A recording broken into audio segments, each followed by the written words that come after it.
საქართველოს განათლებისა და მეცნიერების მინისტრი დიმიტრი შაშკინი და საგანმანათლებლო პროგრამის ასწავლე და ისწავლე საქართველოსთან ერთად წარმომადგენლები უცხოელ მოხალისე მასწავლებლებს შეხვდნენ. მინისტრთან შეხვედრის მიზანი საქართველოს განათლების სისტემაში მიმდინარე სიახლეების რეფორმებისა და გამოწვევების განხილვა, პროგრამის ასწავლე და ისწავლე საქართველოსთან ერთად გამოცდილების ღონისძიებების, აქტივობებისა და სამომავლო გეგმების მიმოხილვა წარმოადგენდა. ასწავლე და ისწავლე საქართველოსთან ერთად პროგრამის მონაწილე მოხალისე მასწავლებლებთან ანალოგიური შეხვედრები დაგეგმილია და უახლოეს მომავალში საქართველოს ყველა იმ რეგიონში გაიმართება, სადაც პედაგოგები იმყოფებიან.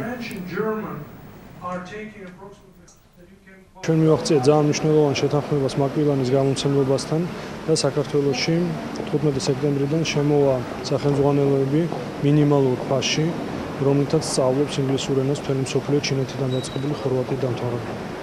მოხდება გადამზადება ყველა ინგლისურის მასწავლებლის, რომელიც თავის თავზე იღებს მაკვილანის გამომცემლობა და ყველა ინგლისურის მასწავლებელს უფასოდ გადასცემენ სახელმძღვანელოები და დამხმარე ლიტერატურას დაწყებული აუდიო დისკები, დამთავრებული DVD დისკებით, იმისათვის რომ სასწავლო პროცესი იყოს საინტერესო ბავშვებისთვის.